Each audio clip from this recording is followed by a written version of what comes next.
Okay, so this is the 2013 Grail Quest wrap-up video. Um, I wanted to. I have with me Jerry P of the U.S. Nationals. I don't know what you call it, Jerry. Besides U.S. Nationals, what is it? It's the U.S. Masters, U.S. and Masters. I happen to be the chairman of the first committee or whatever. So that's kind of the deal. Yeah, but it is also kind of your brainchild too. Yeah, So yeah. A lot of work, a lot of contacts went across the U.S. to get working, and hopefully we get this thing to become an annual event. yeah. So Jerry and I are on the same club team, and we were both at Grail Quest. So I thought it'd be fun to get Jerry on here, talk about our general impressions of the tournament, and and then I know that I'm going to go through how I thought that my list did and how I might change in the future, and then let Jerry talk about his tournament experience as well. So overall, what was your impression of the tournament? I think it was very well run. I know they had a tournament organizer drop like a week before the event because the guy moved to Chicago. So all things considered, I think they did a really good job. I mean, it's not as if anything went wrong. You know what I mean? I mean, you couldn't even tell that it just fired on all four cylinders, and that's a feather in the cap of Ben, the tournament organizer, and the team he kind of scratched built together with like Wish and Glue Yeah, at the that minute. yeah, Yeah. yeah. Um, So we have to give credit to Tom. Ben and Tom both run Bull City Wargaming podcast, and Tom was signed up for the tournament and dropped out with just less than a week left, so we can help run it.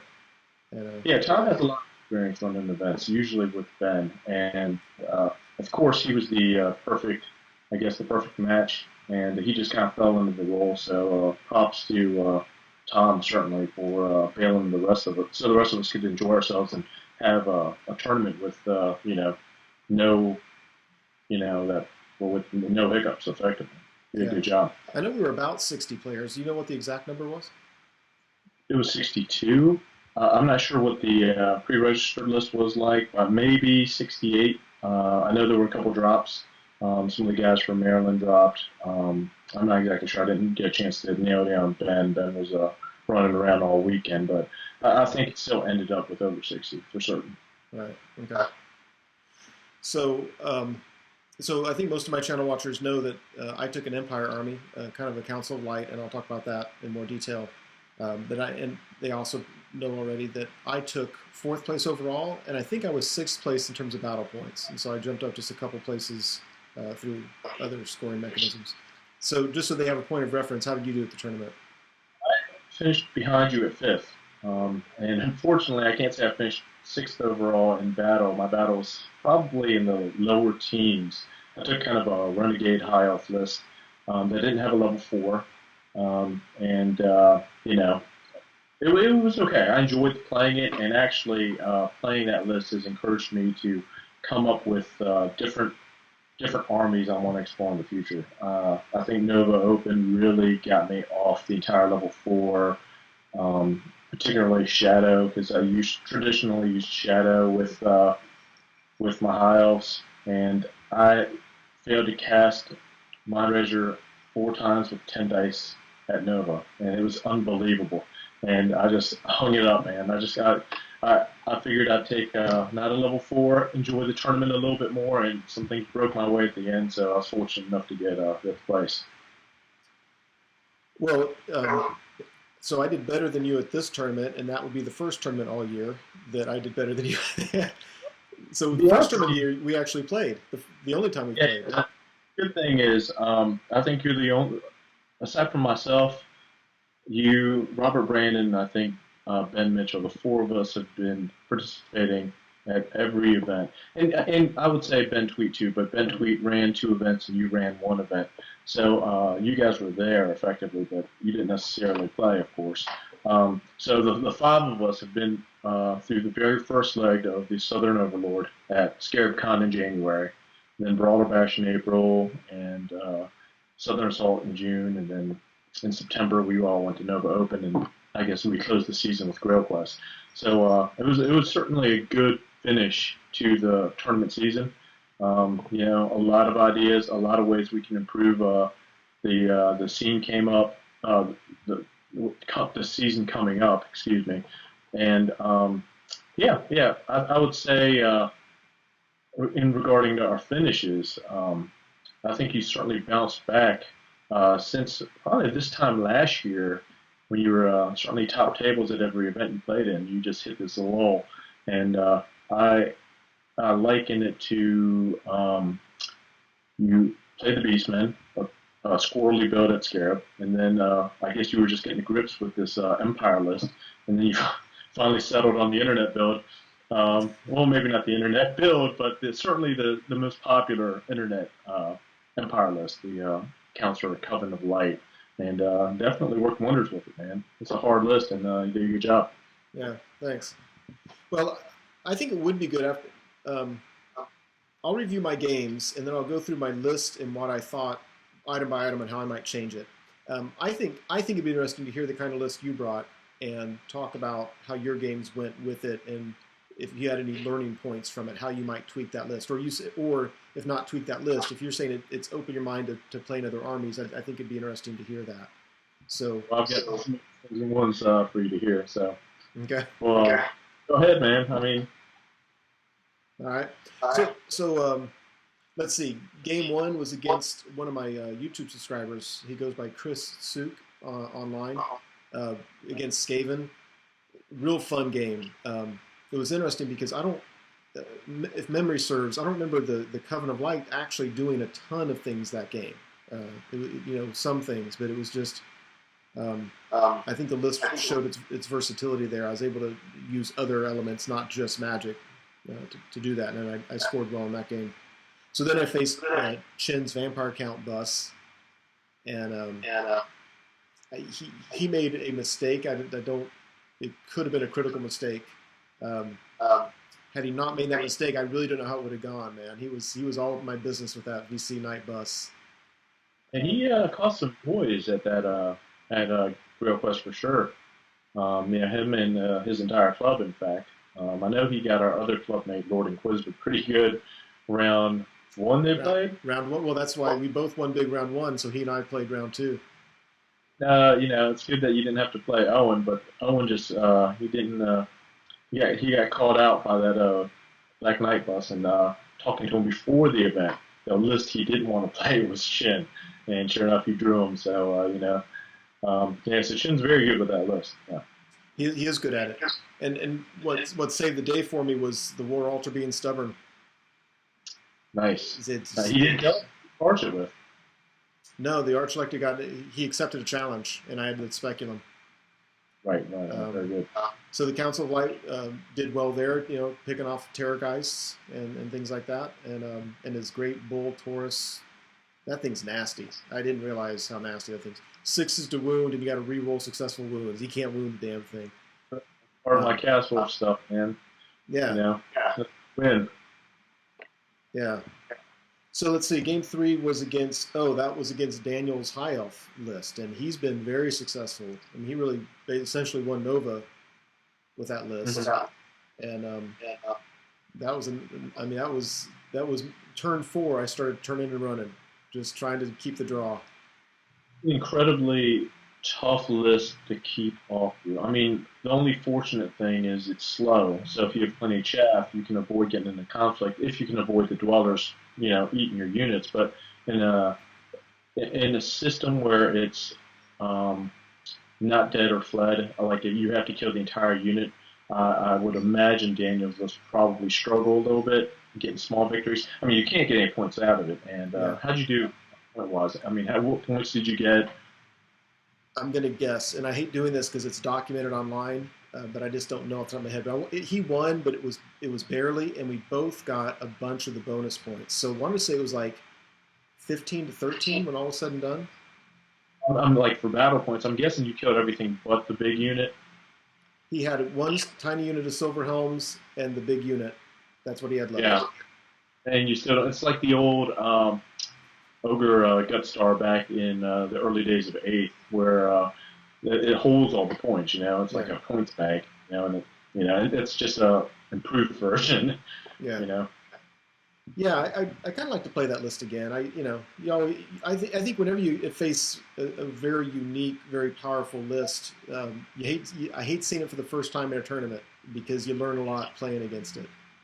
Um, yeah. So anyway, so game four is against Matt, the Warriors of Chaos from Foul. Am I getting that right? Is it Matt? I don't know why I'm blanking out. He had the Warrior Death Star. Yeah, yeah. He didn't have the Demon Prince thing going on. It was a Death Star thing, and not even a crazy Death Star. I mean, it was a decent sized unit of warriors. He had two mages, a BSB, and a Chaos Lord, and two of those things were on mounts with like a 40 by 40 base or 50 by 50 base. So the unit was kind of big. But Right. anyway, Right. and Turn out.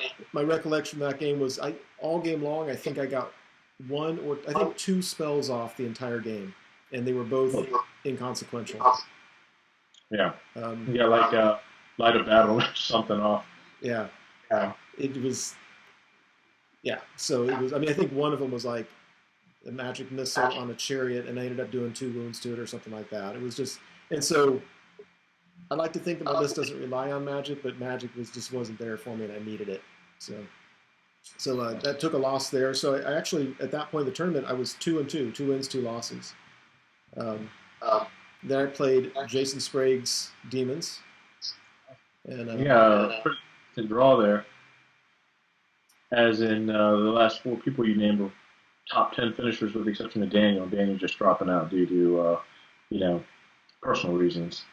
yeah, well I won too big too early, and Yeah. I played almost all my games against people who are ranked in the top 10 in the region. And Right, right, Jason's yeah. list, I think his list is good, man. I think it's a very different Demons list, like 5 or 6 units of pink horrors. You don't see it very often.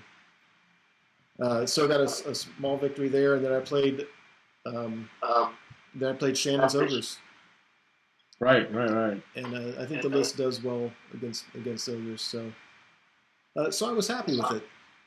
Uh, So what I learned, and if I use the Council of Light, I'm grabbing my army list so I don't forget things. So I'm going to review it item by item and how I might change it or not. So start off the Arch Lector. He has 4 board save, Van Horseman Speculum, a Charmed Shield, and Warrior Bane Sword. I forgot the entire tournament that I had the Charmed Shield and Warrior Bane. Incredible. Yeah, Terrible. Okay. yeah. So Maybe you won't change anything. Who knows? yeah, I don't know why I gave him the Warrior Bane. I think it's just so we had magical just in case I went against ethereals, but with my magic that's kind of silly. I'd probably take that off. The Charmed Shield I'd probably keep just because it's cheap. I mean, 5 points, you know. But the Speculum's the big question. It's 40 points, and anybody who knows what they're doing is going to try to keep you. They're just not going to accept a challenge, Right. and it can really hurt you when you get matched up with a champion. So it saved me in Chin's game, but in all honesty, it's just because Chin made a mistake and he accepted a challenge. He could have just refused it, and Then chopped you up vampires or whatever. yeah, he had 2 other vampires. So the Speculum is awesome, except it's too well known, and it's kind Yeah, of you don't really put people out anymore. Um, so if Arc Lector is challenging on top of a War Altar, why is he challenging? So most people, particularly the experienced and the top tables, are just going to decline decline that challenge unless they, unless if there was a way you could force them to take it, maybe like the Bretonians or the Dwarves, that would really make it sweet. But I'm not sure if the metagame hasn't left that item behind. yeah, and 40 points. Yeah, I would probably drop that and put those points in a bucket for something else. Because you're right, if like a Warriors Chaos army, sure they could charge the Demon Prince or the Disc Lord or whatever into it, or the BSB, on a Demonic Seed, but they usually have the other tools like the attack dense small models. I don't see a lot of people feel chimeras anymore, but nonetheless they can charge it with something else with not being a character to kind of Right. get it if they can. And there's nothing stopping me from keeping him 1 inch behind my halberdier so that nobody can charge him. Yeah, You yeah. know, Well, I mean, he's got a long flank, so provided depending on what angle it's coming from, you know. yeah. So anyway, the Archlector with the well, he's just if you're going to run a Council of Light, you have to have him. So on the War Altars, so I thought he performed wonderfully for me in the tournament, no doubt about it.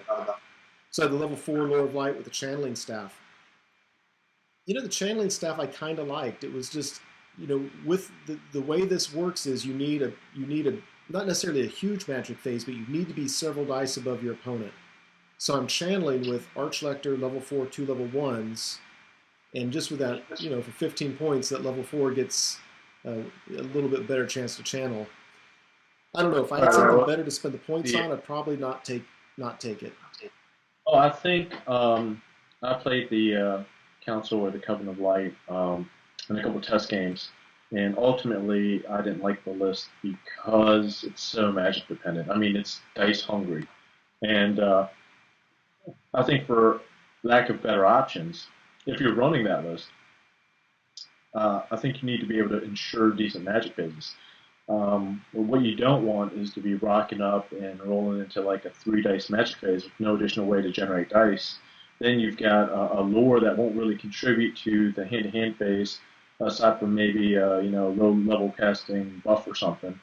Um, and I mean, you really need to zap stuff at the first 2 rounds of combat. That's what the strength of that build is, you know. Yeah, I can tell you, I never worried about because the way I was going to get dice was you're always going to get at least one more power die, and I've got the Hurricanum giving me another one, and I've got 4 channels, so odds are I get a third one.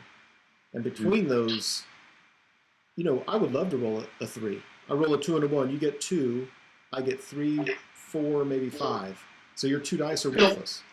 I think you also maybe put the channeling staff on maybe another wizard because you'll have so many. I don't know what the kit is, and I guess you'll go over what the kit for those other wizards are here shortly, but that might be an option too. I think anything to provide, I mean, because effectively it doubles your chances of getting, I mean, just like the difference between a 1-up save and a 2-up save for knights, and people always regard, hey, the 1-up's so much better. But that's the same thing for channel, not necessarily because the other numbers don't apply, but I mean, you're talking about, maybe once, maybe even twice a game, you're getting an extra die, and Yeah. that could come at the time. Yeah. I've played opponents that they roll 6s all the time anyway, so Yeah. it's doubly so for those guys. Yeah. Yeah. So I don't know. The problem with when I look at the Empire book is there's so few things. Like if you have an extra 70 points, it's like there's nothing they have that I want for 70 points. So I would put those 15 points. I'd consider putting them in a bucket for something else if there was something else worth getting. Yeah. So. Captain of the Empire, BSB. I gave him the White Cloak of Ulrich, 5-up ward save, -1 to hit for everything touching him. You know what? Even with that, he's too vulnerable. So I tried to keep him out of combat regardless. Looking at the opponents you played, the exception of the Skaven, you're fighting high weapon skill troops. I mean, the ogres, he probably won't be getting attacked by a typical ogre anyway. And they won't be hitting on, I mean, you're looking at Warriors of Chaos, vampires, against higher weapon skill guys, you might be better off with, did he have like a ward save too, or Well, no the ward White save? Cloak gives you a 5-up, Yeah, yeah, well, that's not bad. How many points is the white cloak? 50. It's everything. Yeah, yeah. So I don't know. I'd rather just protect him. Even with it, I try to protect him. I try to keep him out of combat. But if somebody death snipes him, it gives him a 5-up ward. It's something. If I can't protect him, because I don't really have a bunker unit. I've got 2 big hordes and I've got a small archer attachment. So I feel it's very expensive insurance. But without it, he's just so vulnerable. A lot of options. I guess, um, when I ran,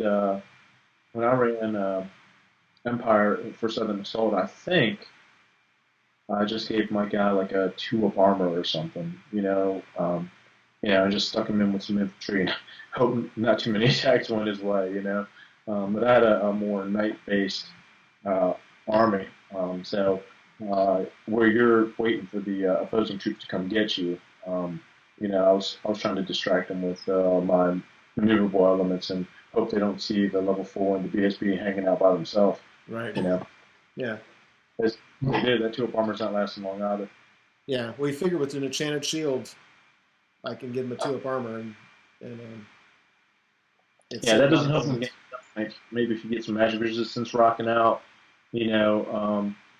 And I mean, you might just have a lot better targets with the level 4 and the arc lector on the board. Maybe they. I mean, I don't know how many times do people death snipe them. They never did.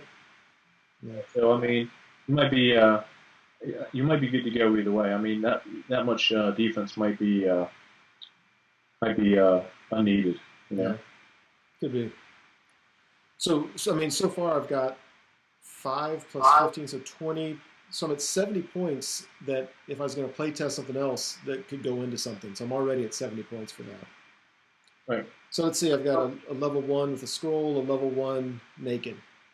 So the reason I don't like putting point. In fact, I'd be tempted to put the scroll on my level 4 because my level 1s die really easily. Because whenever you miscast, if you do like a strength 6 hit to all your spellcasters, your level 1s drop like flies. It takes, you know. A couple of those a game will put those guys in the early grave for sure.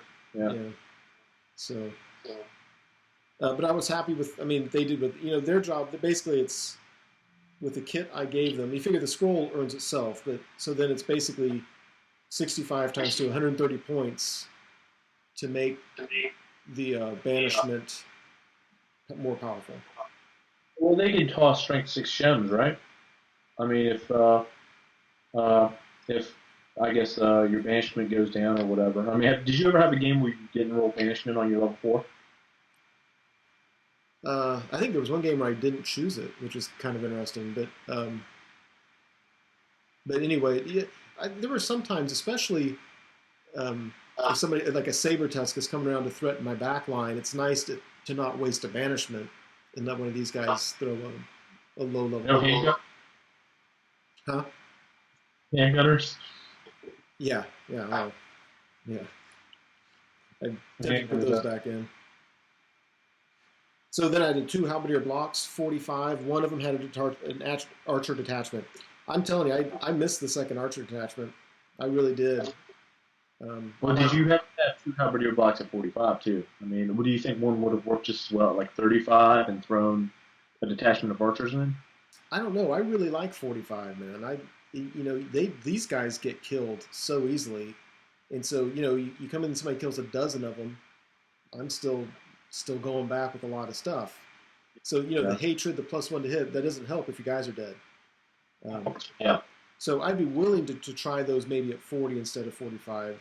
Again, if I have something worth spending the points on, I'd consider that. But I liked how they performed. Well, I would.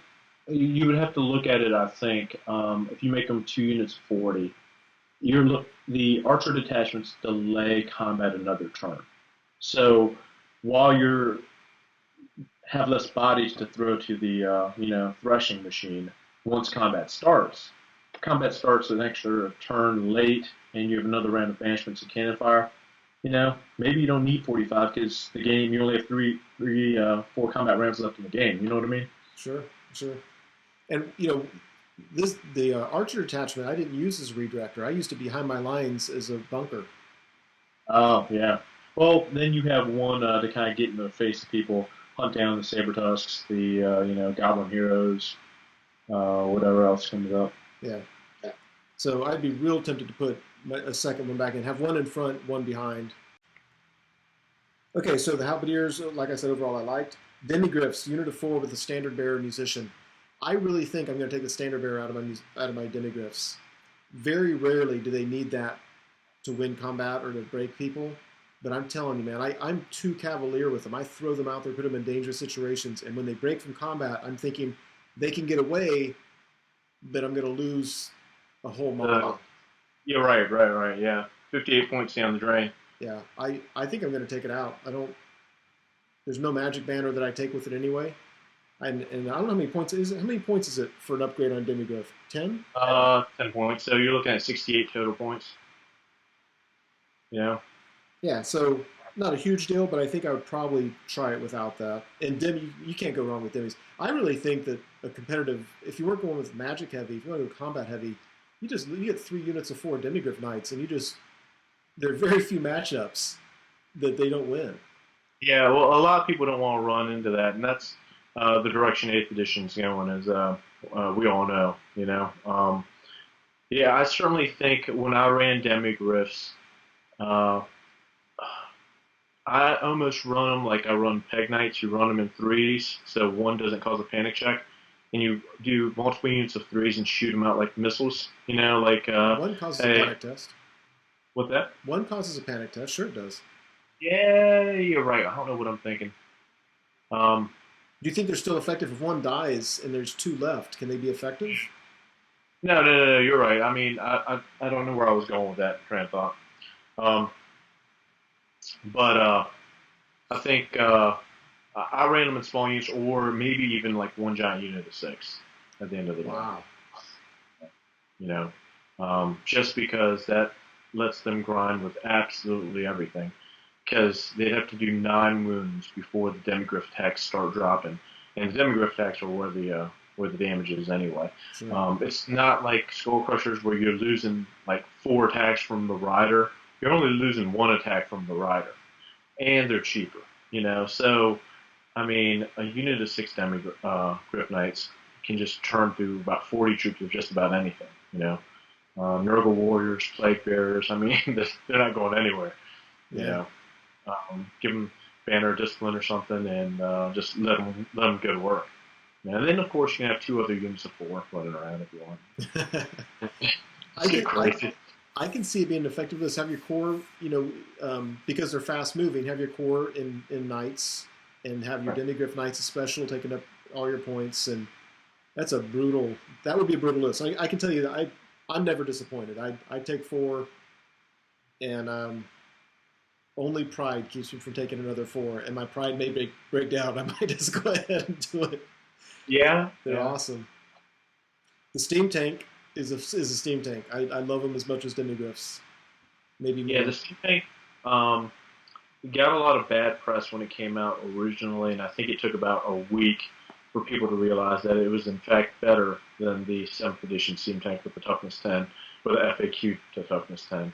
Because the old Steam Tank became paperweight, which popped a couple wounds on it, and this Steam Tank, I mean, the damn thing just keeps going. I mean, you know, It's I awesome. mean, how many times have I crippled that thing, and then I find out, oh great, can't use the steam gun.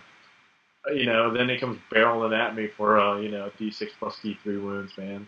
And Sucks. it's funny because it dies in a lot of my games, but the effort that people have to put into killing it would have It's wiped only out 200, half my army. yeah, it's only 250 points, 1/10. Yeah, You know, yeah. so yeah, it's a very good piece. And again, only pride keeps me from taking a couple of them because Yeah, because that's screwed up, man. so I don't know if you picked up on this, but in the so for all the viewers out there in our region, when Jerry talked about the Southern Overlord, that means in really the Carolinas and surrounding areas, we have a series of tournaments that we all kind of we connect them all, and it ends up in a big tournament, invitational tournament at the end of the year. Um, so we came out with a rule set of FAQs to clarify rules that people that often come up, so that we can say, look, for these tournaments, if you want to change it, you can, but here are the default way we're going to play rules. Well, Right. the way they chose, the question came up, if it says that a unit that shoots like a cannon, can it pivot in the shooting phase? And it was ruled against my vote, but it was ruled yes, it can. Well, we actually changed that back. The uproar because our main rule set, um, we collaborated with, of course, Ben Mitchell, who's from the West Coast, and he's played in the Northeast.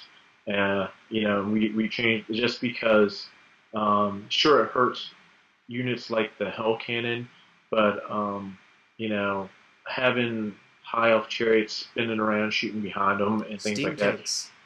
Yeah, steam tanks. And mainly it was just the ogre and the demon players really using it like that. And they used how it was worded as firing as a war machine. and there was a lot of back and forth over it. And I didn't agree with it either. And I play Empire, you play Empire, and we were both like, "What?" You know. No, I think in the version 1.1 or something, the ruling got reversed because that FAQ that is an accumulation of the GW FAQ, some of the ETC FAQs, and the Swedish comp, which we play a lot down here.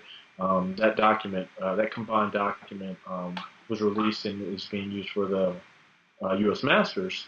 And of course we have like the ETC captain as a rules judge, the American ETC captain Keith, and then we have John Bailey, who runs the Alamo in Texas, and that's one of the largest and longest running American GTs for our two head rules judges. So we've got a lot of guys from different regions running it, and um, basically most everybody was agreed on the on the on the spinning cannon type thing. okay. So I'm glad to hear that. fortunately that's changed a little bit. Because I was going to say that made the steam tank nasty. Because now you can move it one direction, spin it, and shoot another direction. Yeah, it's like firing behind itself. Yeah. Modern warfare. ROM will just roll it up. Okay. You weren't in trouble. So the steam tank remains awesome, not quite as almost incredibly too awesome. After that, I had the Celestial Hurricanum. I'm a fan of that thing. It's a beautiful model. The 1+1 power die is critical in a Council of Light. It's huge. It's a must. Yeah, I think even without the Council of Light, it's until 9th edition and they start toning down the rulebook lores. I wouldn't say Magic has that huge of an impact in the game unless you're using one of the 8 rulebook lores. Well, not even one of the 8, one of the 5 really good ones. I mean, no one's going to complain if you get 12 dice Lore Beast, base, or even Lore Heavens.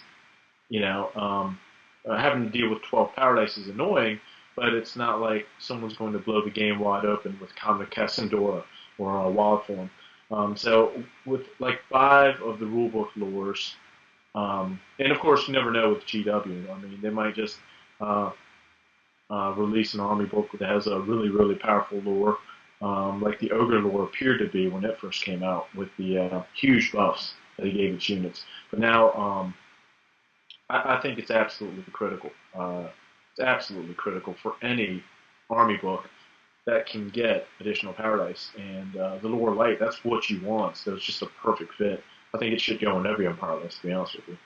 I don't know. I think if I was running the Knight Demi build where everything's so fast, I may not, because it can't keep up. And the power die alone doesn't justify it. It's everything. It's the +1 to hit, the power die, the chariot in your backfield.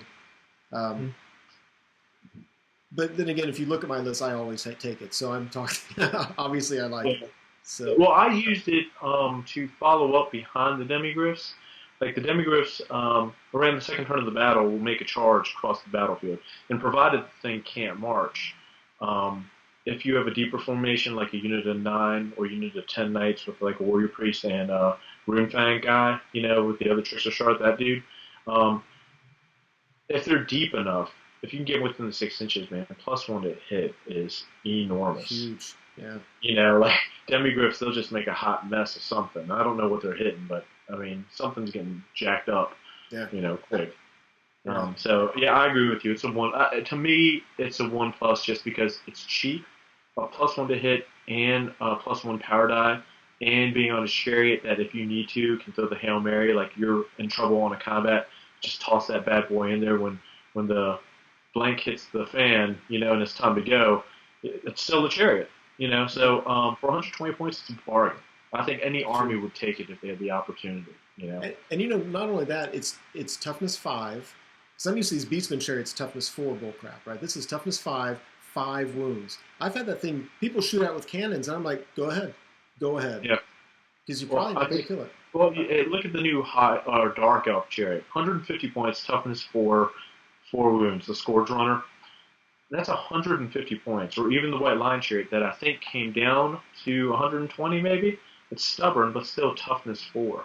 And what you get is you get a hitty chariot, but it's still, toughness 4 can get shot up with small arms fire. toughness 5 does a big deal to. You're not going to see too many crossbow and handgunners out there. You'll see some crossbows with dwarves, but they're more likely to just cannonball the damn thing anyway. Same thing with Empire. So most of the small arms fire you're seeing is strength 3. That's wounding it on 6s. Right. So Yeah. Yeah. So yeah, I take back everything I said. It is nice. It's nice, and I like when people target it. When people get tired of it and they want it off and they target it, I'm like, good, target that. yeah. And then the last thing on my list was a cannon, and One cannon. one. Cannons do not work well for me. I'm telling you, I roll 1s to wound. I blow up. But I like having one. I like knowing that. Look, I'm going to make you sweat because in the magic phase, you're going to hope that I don't get a banishment off on something key, right? And then when all that's done, I got a steam tank and a cannon. You're like, crap. But at the same time, it's not like I've got tons of stuff. I've got a steam tank and a cannon. That's not a gun line, you know. So, what did you comp out at on the Sweet system at the end of the day? 8 or 9. It was 8 point something.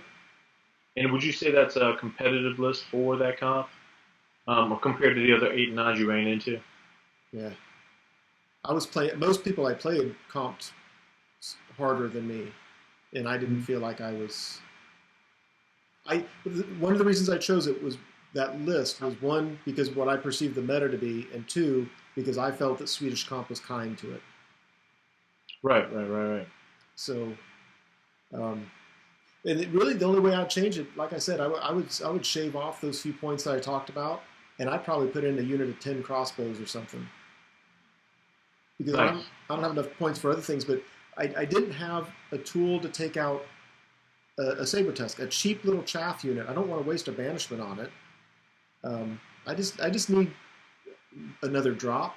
Well, you could waste the die to try Shem's Burning Gaze it, maybe, you know? Because even if you're looking at something like archers or crossbowmen, 1d6 strength 4 hits. You know, if you fire with crossbowmen and they'll be half range, 10 of them you'll get 5. I mean, it might not be bad. I mean, if you can't alter the list, then maybe you just have to find a way to kick out like a light wizard at a different angle or point in a different direction. Because if it's coming in wide and your troops are facing forward, you know, maybe throw some 1-die fireballs at the damn thing. You know. I mean, you might still have options. It just, I guess, like anything, it depends on the circumstance. I think you probably have more to worry about the Slanesh Marauders that are running around mounted on the Marauder cab that are showing up in force these days, because those guys won't panic and those guys they're coming and you need to do 5 wounds. Yeah. I think that's what the big concern would be for a list like yours eventually. Yeah, I mean, there's few enough extra points. There's not a whole lot you can do with it. I would also be tempted, instead of taking them as a unit, take them as a detachment. And that way you can kind of, if you keep them near your parent unit, you never know when being steadfast or stubborn will come in handy. Yeah, you get charged by something silly or something makes a long charge. That could definitely help, you know. Yeah, so. So changes for the list. What do you think? What do you got? Well, that's what I was saying. I mean, I'd probably take out the speculum. I got the speculum. I might take off the white cloak. I may not. If I can keep that, I might. If I can afford the points, I might keep that. I need them protected somehow. I just can't run them naked. But if I could save, I could give them the enchanted shield instead and save 30 points.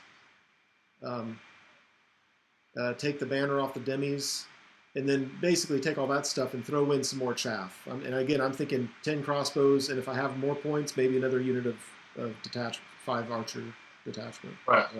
Yeah. But other than that, I'm telling you, I don't have plans for a tournament in the near future, but that would be the list I would take if I want a competitive list. It's Well, the funny thing is, when everything goes right, it's just like when you review your games on a battle report, or when everything goes right, it's hard to pick out the play mistakes you make. And I guess that goes all the way to lists too. And that's what makes it so difficult. Because I've had a bad event before, and I would just pick apart my list, you know, like this failed and this failed and this failed. Even if the list is sound and just things just didn't go my way, or the dice didn't bounce my way at crucial times, you pick the list apart.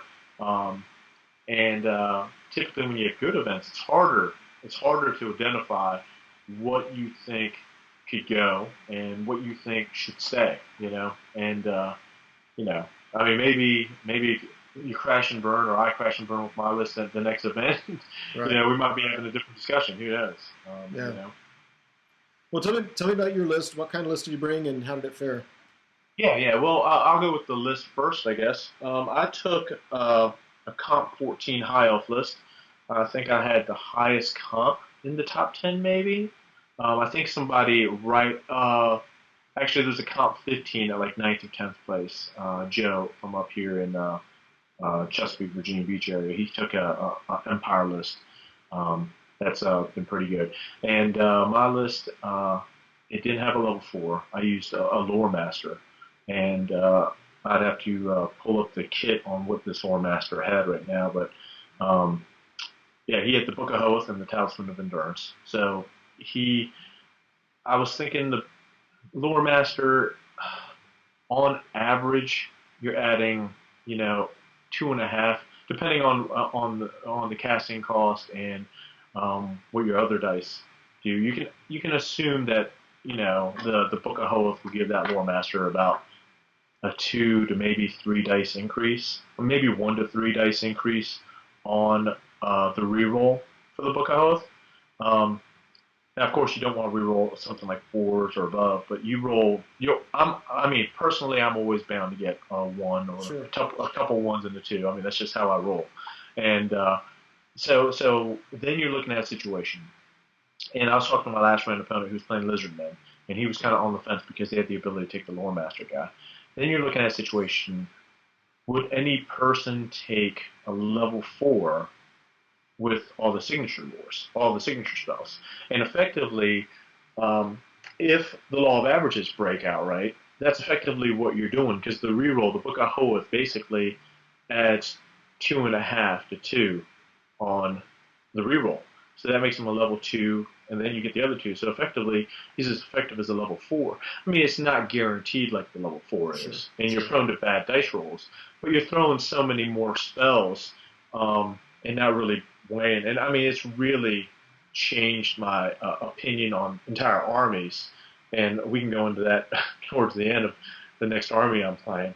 But it's really got me excited about a different way of playing, particularly after coming off like a typical Lord Shadow, Lord Death, Dark Elf build the tournament before, and crashing and burning, going for that big spell, and it just not working out, and now you're in some trouble. So I rocked up with the Lore Master, and to complement with him, I took a second Lord choice, and I took a Cavalry Prince. And this dude, he was rocking up the Giant Blade, the Potion of Foolhardiness. He was on a Barded Steed, of course. He ran with some Silver Helms. He had a Dragon Helm and a Dawnstone. So I think that gives him like a 1-up rerollable. Yeah. But he has no better armor. And he was in a unit of 8 Silver Helms with my BSB. And the BSB, he was my last character I took. And he had Sword of Might and the other Trickster Shard. And then in combat, he had the Shield of the Mirror Worm. So he had a 4 ward in hand-to-hand that you can use a magic item with. So the plan is to try to get in under metal spells, just get into combat. And the noble sits next to the Giant Blade Prince, and he'll make a mess of everything pretty quick. So that was the core strategy, I guess. To go with it, I took 45 spheres. I think I put them 6 wide. 45. So I rocked them out 6 wide, and basically they're the anvil, just a phalanx of spears, and try to pin stuff while my maneuverable elements can get into place. And I rocked up with 20 white lines, and that's where my lore master hung out at. And they didn't have anything special. They were just 7 wide, 3 deep, and then 21 Phoenix Guard, and they had the Razor Standard.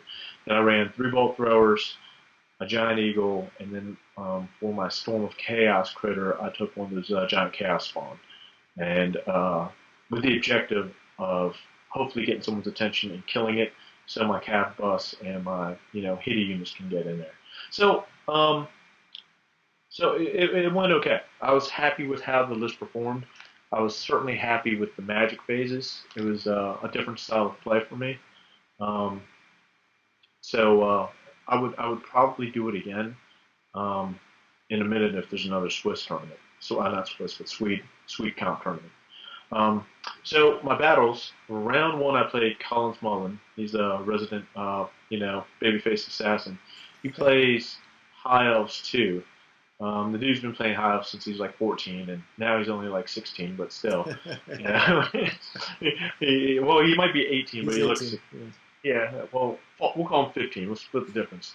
He looks like a So 6 foot tall 12-year-old.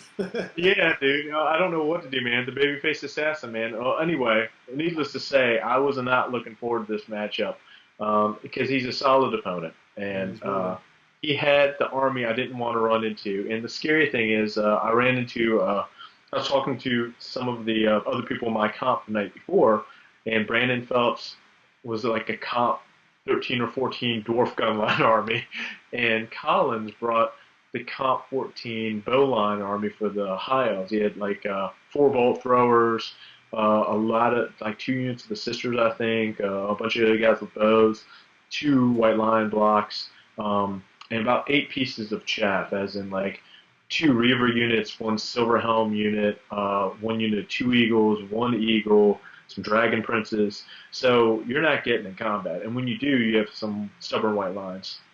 So talking to some of our other club mates and Matt Beasley from FOW, the strategy was, and this is the best thing we could do, I could corner up with the phalanx because the high crested conversions I have give me hard cover in the corner, and probably get like a 15-5, 16-4, or I could bum rush him, right? I could go forward and best case scenario get the 12-8, the small loss. It would be very, unless he made a huge mistake, it would be very hard for me to get in there and get points because the Cav bus is only 1 unit with 4 bolt throwers and 2 units of sisters, and then the Reaver bow guy with the push and strength. He's not making it very long in this world. You know what I mean? He's in That's tough. serious. He's in some serious trouble. 8 So we silver rocked homes it isn't up. very much all of a sudden. Yeah, and then the giant cast one, he has no save, so he just sixes the wound, and there's like 60 shots at him a turn, and this dude just pincushioned. But how the game rolled was, but we were hoping at a more than a 33% chance over him to get first turn. So he had more drops, and of course, didn't get first turn. So I was like, fuck, here we go, season language. First round shooting didn't go as bad as I thought it would go. I think all my units were relatively intact. And then I counterfired and killed a sister unit, and that panicked off a unit of his chaff, like Nice. two giant eagles off. And then he moved up with some white lines or something. He rocked up forward. And then my spawn, he got nasty on him, man. He just freaking, I don't know if it was turn 1 or 2. This critter, he just charged like 17 inches. He was pissed. We couldn't hold him back, man. We were just like, let him go, dude. He's upset. So that thing rolled up into his lines like immediately, putting some immediate pressure on him. So he couldn't take it down with shooting, and it was in there crunching people. And the rest of my troops followed up. And this one thing that kind of caused me, because we played, and this is going back to our point with FAQ, he played high elves that if 2 units have always strikes first, it cancels out completely. So neither of us get it. So I had my Phoenix Guard into his white lines, and I had 21 of them into his 15. I was like, okay, well, I'll just take them off and then overrun this unit, and this game's over, right? Well, he didn't think that either of us would gain always strikes first. Right. And now I know that ETC and everyone else rules it the other way. But at the time, I know Collins has been playing that particular army for a long time, so I was like, why not? That's fine. And that put the Phoenix Guard in some trouble, because the funny thing about Phoenix Guard and the funny thing about guys with 4 awards is there'll be those games. I literally had like 11 wounds on me, and I made like 2 on 4-ups, and I was like, "Are you kidding me?" You know what I mean? Yeah. It had one of those, and we just couldn't get it done. So I did go down that round, and I went down 12-8, which was pretty much Yeah, well, I mean, maybe 13-7, but I end up with 8 points. That's that's kind of what I was expecting, you know. So I wasn't disheartened. The only thing I was really hoping for was not to draw Brandon with the dwarf gun line next round because we had the same comp, and I think he lost like 11-9, and I was like, oh my god, here we go, you know. So I drew second game Lane Webster, which is a local around here. He's been playing around, and he used to be on the top tables, uh, probably about 2011, and he has just not caught a break since then. And so basically, I don't think it's his play that's gone down. It's just that he just hasn't been able. And as a matter of fact, the Brawler Bash of 2012, he had a resurgence, and he was on table one against Collins, who I just played on table one, game five. But a couple tournaments before that, and all the tournaments after that, if you're looking for Lane, he's at the bottom tables, and he just can't get out of his own way. And Well, I it feel him. doesn't help. I don't think he's playing much lately because he's in he's in school Yeah, and yeah, yeah. and he lives somewhere else, so he doesn't have the so I don't think he plays a whole lot. Well, and his brothers moved away, and his usual play group is gone. But I mean, if you're a solid enough guy, it comes back to you. And like for whatever reason, he's just had a couple unfortunate events. So, but knowing he's a good player, when I drew him, I was like, well, it's better than the Doors, but it's still not the kind of guy you want to see because you figure you lose round one, you're hoping for that slow pitch that you can knock into the stands, but that wasn't going to happen. And he had a Lizard Man build, Lord Death, Slan, in a unit of 40 Temple Guard. He was rocking up with a dragon for he had a dragon for his critter for Storm of Chaos, and he had three of the Cold One Cowboys, the really hard to kill dudes. He had a Stegodon, a couple units of Skinks, and then he had some Skink characters running with those units, so he could cast Lord Death basically all over the place. Um, and this battle went a little one-sided. I There was this big watchtower in the middle of the board, and I out deployed him, so all my stuff deployed, all my hitty troops deployed on the right side, and I put the phalanx of infantry and the Phoenix Guard, my two most resilient units, on the left side, directly across from his huge unit, and we marched them forward, and then basically just did a huge left turn. Everything like he left his skink hero, his a little towards the back edge, but still within like a 9 or 10 inch charge of my cab bus, and we weathered. And like the list is designed to do, we weathered the one round of Lower Death or Lower Metal or whatever it is. Right. Then we got in. So we charged and killed that little skink dude, overran off the board.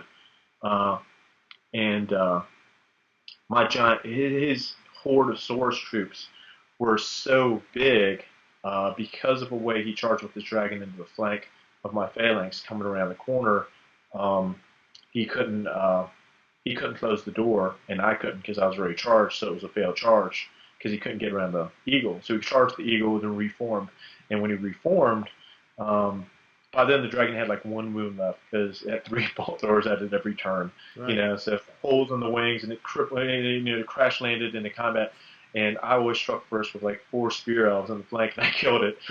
So that was pretty fortunate. But that one dragon, this dragon cost this dude the game because this dragon prohibited his source horde from going in there because he should have charged with the source first. So then he wouldn't have to close the door and then charge with the dragon. But he made a mistake. He charged with the dragon first. So my unit couldn't close the door to him. He couldn't wheel around the eagle. He failed his charge, or he charged the eagle instead, killed it, and had to reform. But and it still would have worked if the dragon got to attack and held my phalanx in place. But the four elves just weren't having it. They just speared that guy, and then he was like, "Oh shucks," because then my silver helm Death Knight came from behind his unit. The white lines came around the corner, and the phalanx charged it in the front, and they just made a hot mess of the lizardmen. There were lizardmen body parts everywhere. So I got 23 points off of that. I was fortunate. I killed everything in his army, but because the point breaks and the system were at 250, you have to have 2,500 points to get a 20-0. I think I got like an 18-2, and then I've got 5 bonus points. So I was at like a 23, so that's pretty big. Game 3, I played. Game 3, I played Eric. He's a local from here in Virginia Beach. He plays at a local GW store, and I've never played the dude before because I don't play in stores. And great guy. This one of my most fun games ever because we just had some ridiculous luck going on. He played the Nurgle Wall Army, but he kept true to Nurgle. He had nothing but Nurgle, so I appreciated that. Although it's a strong army, it's better than seeing the Nurgle army with the corn cannons. Yeah, The yeah. Nurgle army and the, you know what I mean, the horror units, the 3 horror units back there zapping you. So he kind of kept this theme. Um, and this game went okay. I think he, I charged, he had the Soul Crusher, Soul Grinder, the Soul Grinder, 2 units of Plague Bears, the Old Dirty, the Great Unclaimed one. A couple units of beasts, 1 big unit of 3 beasts. Oh, you know what? He did have a skull cannon, so never mind. I take back those compliments, Eric. Yeah, That thing's he had awesome. the skull cannon rocking on the right flank, yeah. And then he had 2 units of Nurgle bases. And my troops completely failed. I mean, it was just poor, just poor execution. I mean, if we could have like a talk at halftime, I would slap these fools. I charged with the Lore Master and White Lions with like wild form, charged 21 of them unmolested into the Soul Grinder, and did like 1 wound. Oh my god. And then this Soul Grinder proceeded to kill all the White Lions, the Lore Master. The Soul Grinder overran with 1 wound remaining into a phalanx of like 45 Spear Elves. And we couldn't do 1/6. Even at the end, I tossed like a 3-die. No, I fired like 12 bolt thrower shots at it. Couldn't get the 1/6. This damn Soul Grinder just lived. He killed everything in my army. Aside from that, the Cav bus got in with the Phoenix Plague Bearers, killed a Herald, but his Grand Team one joined the fight. And even then, it was kind of an evenly matched thing. We were really hoping for the support of the Phalanx or the White Lines, but that one Soul Grinder killed like 1,000 points. I mean, it was just an inability to roll a 6. It just wasn't going down. It wasn't having it. On the other side, the Phoenix Guard got charged by Nurglings and lost. Um, and fortunately, they didn't get run down. They got charged by 4 Nurgling bases. And again, when you say bad dice and that this stuff shouldn't happen, stuff shouldn't happen. What's been, I mean, you're like Nurgling bases, what are you, like 3 wounds? Yeah. Maybe 4? Yeah, they killed, like, it was just another one of those things where you get the 4 up ward, you're like, great. But even better, we have like 5 up armor, and no, they were just, they're taking off their armor, just charging in there headlong, like with their, hunting knives. We just got ripped apart by these 4 Nurgling bases. Fortunately, they didn't get run over and they rallied, but by then the Great Unclaimed killed my Cav bus. He also had 1 wound left, ran in the Phoenix Guard, and the Phoenix Guard, I think they just 86'd him. They 86'd him with the assistance of the Giant Chaos Spawn. The Giant Chaos Spawn is about the only person who did his job.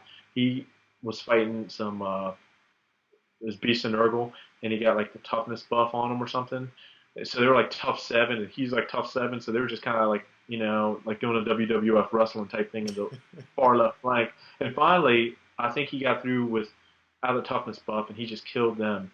And then he just rambled over to help the Cav bus, but the Cav bus was already run down by that point. But the Plague Bears who were in that fight with the Great Unclaimed one didn't pursue; they reformed. So he charged and killed them, and the Great Unclaimed one rumbled towards the now fleeing Phoenix Guard. The Phoenix Guard reformed. Grand Unclaimed one went in, and they managed to get the 6 against him. But by then the Soul Grinder with 1 wound wiped out my entire right flank. It was poor execution. But that game was a close game. I don't think I lost a single game with getting any less than 8 points, which is pretty good when you come in with a comp 14, and that's kind of what kept me in contention. And through the entire weekend, I never went further than table 10. But I never went higher than table 8. So what's that tell you? I was like I went like maybe table 11. So I was table 11, table 10 twice, table 9 once, table 8 twice or something. I was just stuck there, upper middle tables. I wasn't going anywhere quick. So day two started, and I played against the Wood Elves. Um, and this game, you caught me after this game. This game about broke me mentally. I played this Tyler Kale. He's from here, and he's club mates with the guy Eric I just played the round before, so I knew it would be a fun game. And we made a couple of play mistakes and threw a tree man up there. Um, the tree I was fortunate enough to keep the cav bus under cover, and I cast miasma on the ballistic scope shooting unit. So he just ran his highborn guy with the bow that ignores armor saves at strength 4 out and shot, and he missed with everything. Terrible luck. He killed one Silverhelm. So the Silverhelm charged into the tree man that was standing in the way, and the Silverhelm Death Star killed that guy. But then it started going downhill. Um, we had the White Lions did okay. They were fighting another tree man, and they were the last unit alive on my battlefield. I had the most horrific attempt by. I think the grand failures of this list was the Spearman Horde, not the Spearman Horde, but the Spearman bus thing. It rocked into 3 trolls, 3 lost combat and got run down. Oh. It was amazing. Yeah, 1 round of combat. They didn't even, charged in there, didn't hit with anything. 3 trolls hit, wounded, ran all of them down. Every last one of you died. Oh. You know. And then the same thing happened with Treekin against the Phoenix Guard. Phoenix Guard just chose a perfect. I think these Treekin I had an ice shard on them, so they're -1 to hit, right? And so he was hitting me on like 5s. I was hitting on 3s. I wasn't expecting to do a lot of wounds, but I'm stubborn. I've got 2 ranks banner, 4 up ward, against Treekin, and that Treekin weren't having it either. So I would say in a normal match, when you have all the Wood Elf archers dead by turn 2, you probably should win that matchup. No, the Treekin and the 3 trolls killed everything in my army. It was just as if the guys, again, just took everything off. Forget, we're done fighting. And the White Lions were the only ones holding it down. They held out as long as they could, but they're not really the most resilient troops. And I think they chopped down that tree man eventually. And then they got charged by the remainder of the Treekin and died horrifically. I think the Lore Master was the last person. I think my 2 characters were the last 2, but he took every model off because my cav bus made a long charge into his highborn Wood Elf Archer dude. And of course, he wanted that because he's like ballistic skill immense. And -1 to stand and shoot, fine. You get no armor saves, and he gunned down everybody. And I think we had to randomize it because all the Silverhelms were dead at that point because I used them as a blade of armor for the Prince, and he took down the Prince, but the BSB made it in there. The BSB chopped that freaking dude's head off, and then the BSB overran 12 into his wizard, who had 1 wound left. And I had like 4 turns of Spirit Leech on this wizard because he had that 2-up ward save. You get or a 3-up ward save as long as you don't fail. Right. He failed his first one, so I had 5 turns. And the White Lion, the Lore Master, was in the combat, but he could shoot out of combat. And this Wood Elf wizard was just hanging out there with no type of defense. Every turn I was like, oh, 5 dice Spirit Leech, failed to cast. 5 dice Spirit Leech. Failed to cast. Well, or I did cast and I'd roll 1 and he'd roll 5. I just couldn't kill this dude. And he even got Bond Transmutation off to kill. He jumped a Bond Transmutation to kill the BSB because the BSB overran at the end of my turn because he killed the general, overran to the wizard. His turn, he had 1 magic phase, 6 dice final trans. I was like, oh boy. So he ripped apart that BSB who tried to make it in there because it increased his strength and toughness, and the Sword of Might wasn't cutting through Dragonhide. So my Lore Master at this point, he was running on his own. So both wizards. Uh-oh, you there? Hello? Were full. Yo, I'm here. All right, carry on. So my guy was running from the Treekin. He rallied, and then I shot a fireball and killed his wizard, and then I died gloriously. So that's how that game went. Game 5, played the Dark Elves, played Zeke Webster. He had a comp 4 list. I didn't think I had a snowball's chance in heck. To make this one pretty brief, um, I got a couple breaks my way. Um, he shot all his crossbows and he breathed on the Phoenix Guard, and the Phoenix Guard didn't take a single wound. And that's when all their 4 awards showed up because they didn't show up the first previous 2 games, and they made Phoenix Guard took 1 wound after like 3 rounds of shooting from Dark Elves and like a dragon like right beside him breathing on him. Wow. And yeah, they didn't take a single wound. Um, the he killed Pit of Shades, the big giant monster off top for turn 1, and I thought I was in trouble. Anyway, make a long story short, the cat bus. We stopped Shems. Um, we stopped a Shems, and we made a long charge into a Hydra, and then we reformed, and then charged. Once the cab bus was in, we were okay. But Zeke was a hell of an opponent. I give him my best opponent. We had a good game. He was from the old school. I was like, yeah, he's a good guy. Then we played. Last game I played. I cannot remember the gentleman's name. I think his name is John, and he's from nearby North Carolina, but I don't know where. He had this Lizardman list with Lord Croak, and are you aware what Lord Croak does? No. Is this one spell, and he can cast it as many times as he wants, and it goes off on like a 9, 12, and an 18, and it's everything within 12 inches takes 2d6, strength 4, everything within 24 inches, and everything within 20 however many inches, and it's such a low casting cost. And he has so many skinks, and he can cast it through his skinks because he's a lizard man.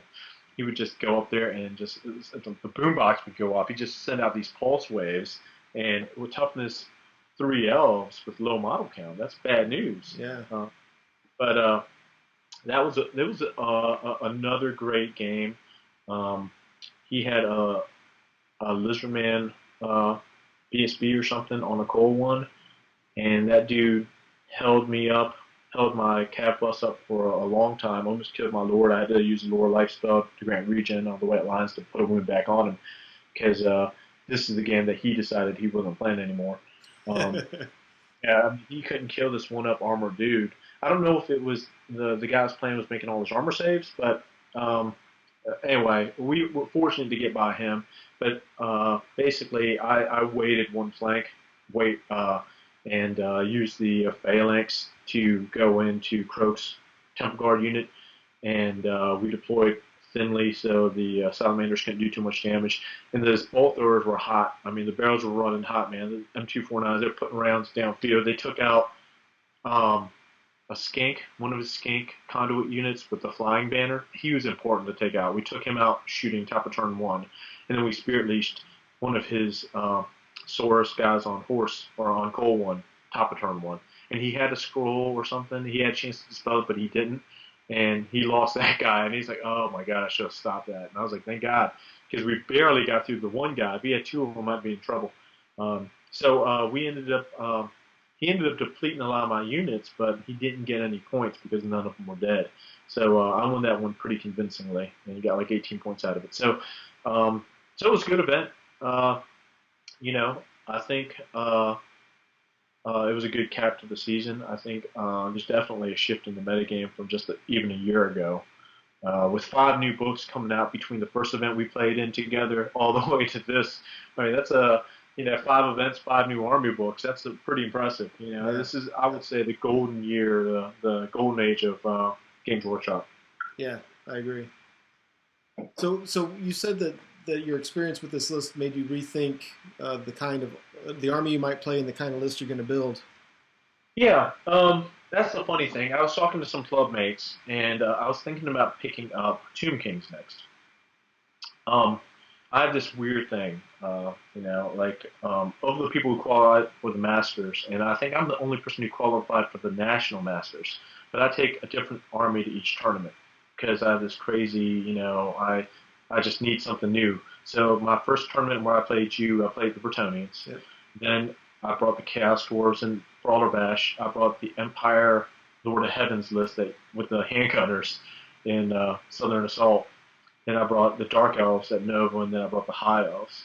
So those are the 5 painted armies I own, and I'm out of armies, so I need to pick up an army, um, or try to rehash one, and that's just some sort of attention deficit disorder. Uh, and I've got the funds to, and I think one of our clubmates, Todd, is thinking about, moving away, and he has like, I don't know, about 40 skeletons, 40 skeletons and some chariot models painted up that I was going to try to snatch off him I've and got a War play Sphinx two. for you. What's that? How about a War Sphinx that's been assembled and is sitting around forever? Well, the thing is I'm going with a different theme for the Tomb Kings, and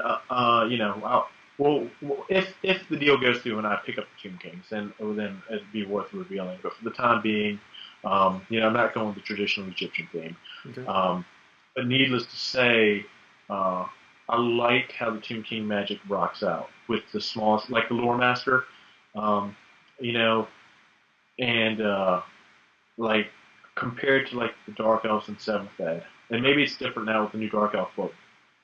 Um, Compared with that, or even the Bretonians, the build I was fond of is the War of Beasts, and you need to get that Savage Beast going. Because if you don't, I ran into that ogre guy like game 4 who ended up winning best general, and I didn't roll the beast, didn't roll Savage Beast, so I couldn't take on the ogre Death Star. We're rolling there with strength 5, I'll bounce, and then he chops us all up. That wouldn't work.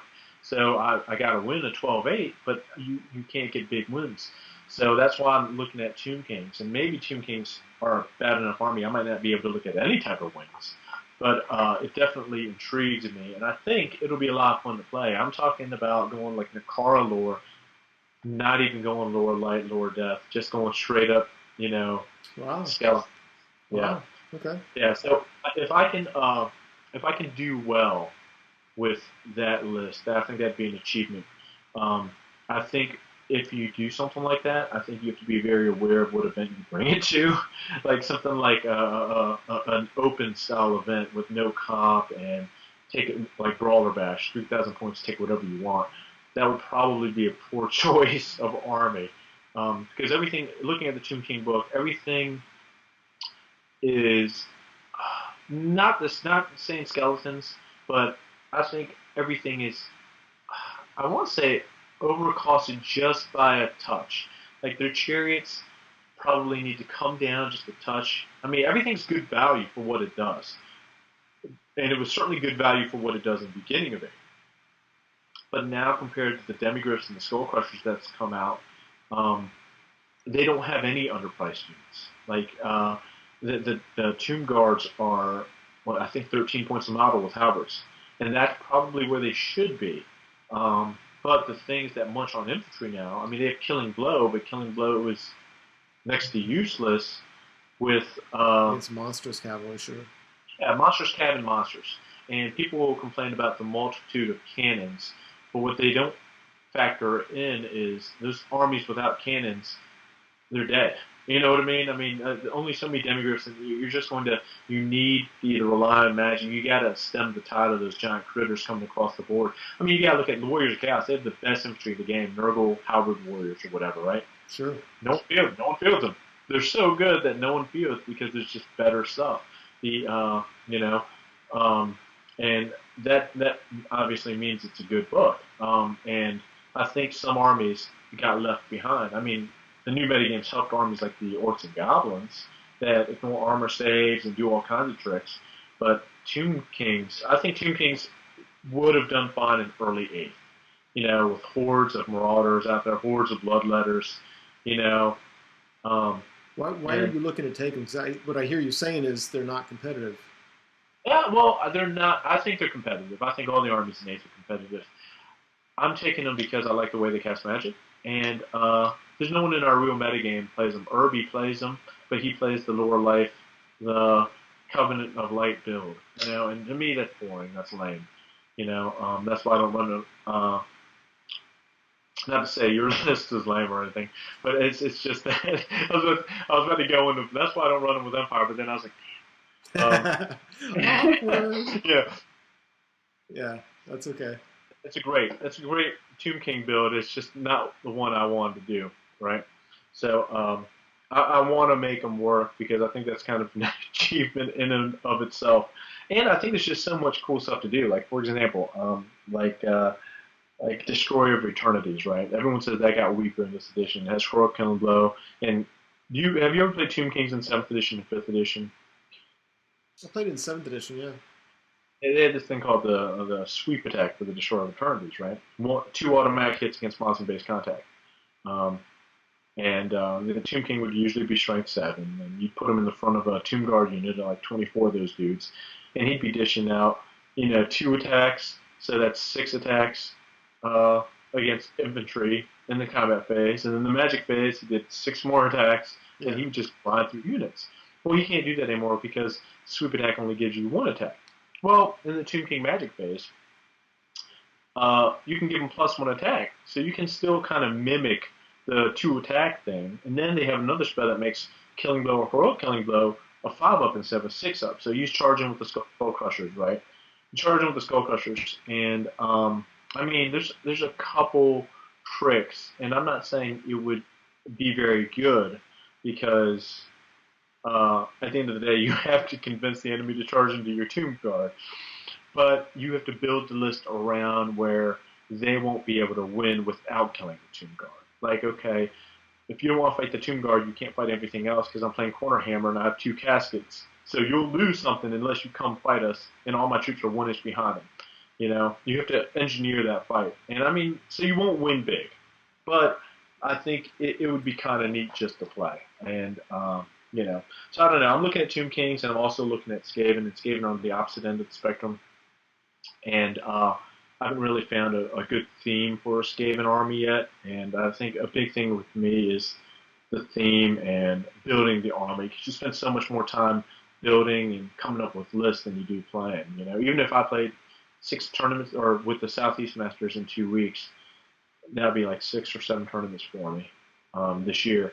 And even with all that play time, I probably spent 3 times as much modeling or painting or just doing other hobby stuff. Yeah. Well, other people have to work when they're at work. Yeah, I see what. Anyway, let's not talk about that. um, it's funny because I'm really anxious to start. I'd like to start Tomb Kings, Vampire Counts, Wood Elves whenever their book comes out. I just don't know, man. I can't bring myself to paint. I'm so done. I can't do it. See, the thing about me is the one thing I can do. I'm actually itching right now to paint. I didn't paint anything this week, and I work in and out of town. Like, so I'll be here in Virginia for a week, and next week I'll be in North Carolina. And I'm not a person who watches television, so after I get done working out and going for a run, about 6:30 at night until about I go to bed till 11, I have nothing to do. So in the past, since January of 2011, I've painted Empire, Chaos Wars, Spartans, or High Elves, Warriors of Chaos, Wood Elves, all like 3,000 points or more. Um, yeah, I mean, I can churn an army out. I'm a pretty prolific when it comes to churning out armies, but I can't. I'm at a dead end. I have nothing to paint, and that's why I'm kind of not saying I have money burning in my pocket, but I'm trying to find the passion. I could really upgrade my Dark Elf list, but I've kind of cursed myself now that every army has to be Jerry's army, not like my Dark Elf army. I painted half of it. Half of it I got commissioned a long time ago, and when I moved to North Carolina to take this job, um, it forced me to paint, you know, and that's how I learned. And since then, I've painted, 5 or 6 armies in short succession.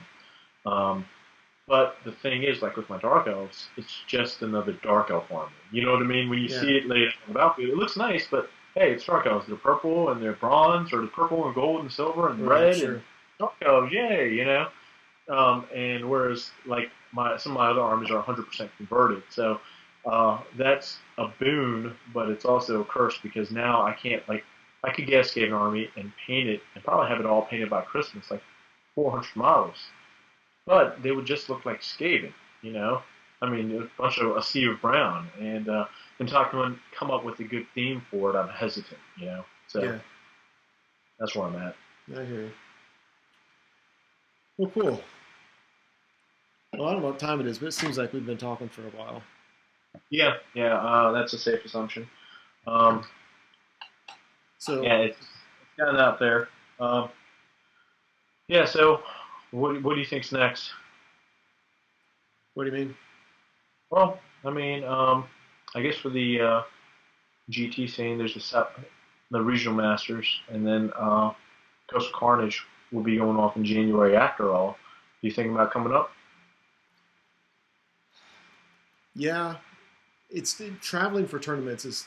I know people do it. I can't fathom it, man. It costs a lot of brownie points around the house for me to leave town for a tournament. But without it, man, I'm not in a tournament till what, April? Yeah. Oh, That's yeah, if you made the Masters, you would be in the tournament in 2 weeks. you got to be able to play this game, man. I had one good tournament all year. Well, One. that's because, like I said, to be honest with you, I played the Empire list, and I don't know if it's just a play style thing. Um, Even with my Empire build, I had a pretty good day one, and then I crashed and burned day two at Southern Assault. It always feels like you're on the knife's edge sometimes with Empire. You know what I mean? Like that one bad phase where you don't wound with your cannons, and next thing you know, you're in the middle of it. You're in the shit, Yeah. for lack of a better term. You know You what? know? I actually felt this tournament. I felt like the army was very resilient because in most games, something bad happened early on.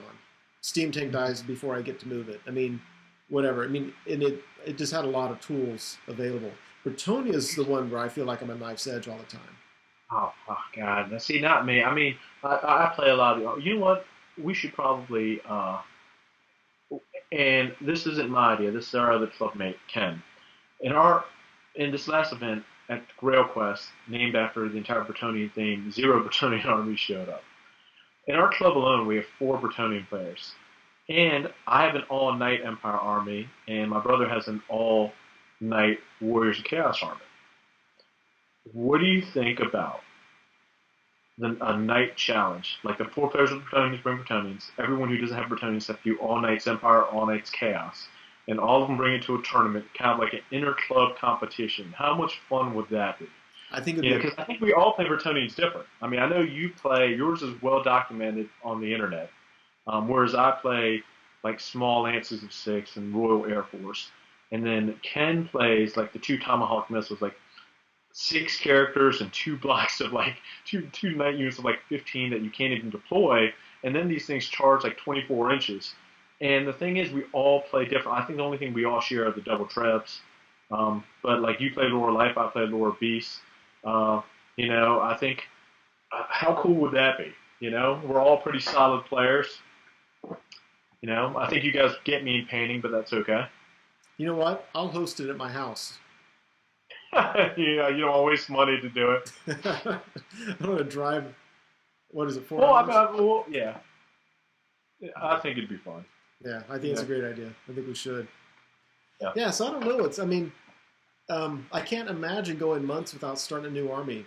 At the moment, though, I wish there was a tournament to go to. I could take my Empire list to. I'm having fun with it. Oh, and I have to replace the giant Chaos Spine Beast, right? I can't use that. Um, Yeah, I two mean, times spend the drop. I'd be You real know, tempted to put 4 demis in its place. that probably is a safe solution. I think. Have you ever thought about using a night unit? And that's how I really started running my cab unit for the high elves. I ran that Rune Fang dude with the other Trickster Shard and a Warrior Priest and a unit of 1 of the Armor Knights for the Empire. And Yeah. that was fun. I that's when the list wasn't working for me is when my core was a unit of Inner Circle Knights. I don't like it. It doesn't work for me. I don't know. It's funny because I play Bretonians fairly well. Like I use knights. I know how to use knights, but um, I don't know. It didn't work for me. A cup of tea when you have even 1 or 2 night units compared to when you have multiple elements.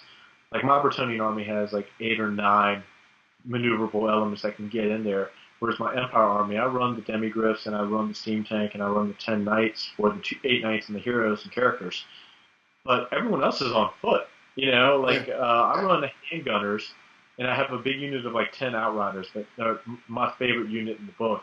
And I mean, they're not really doing anything. They're just mobile mobile handgunners, for lack of better terms. But like half the army's hanging out, and the other half the army's going towards the enemy. So that makes you susceptible for them combining charges against your mobile elements and clearing them out. And maybe that's the difference, you know. Whereas Bretonians, fine, all the Bretonians are coming. You know, Yeah. there's not going to be small frontage. You're not charging one of us, because if you are, the other ones are coming in for the countercharge. You know, that's not an option when you're like 24 to 30 inches away and your demigriffs are in the weeds fighting some plague bearers. I mean, the Howlers aren't doing anything. You know, unless they have Baroness Time-Warp, they're not getting there. Yeah. You know, Yeah.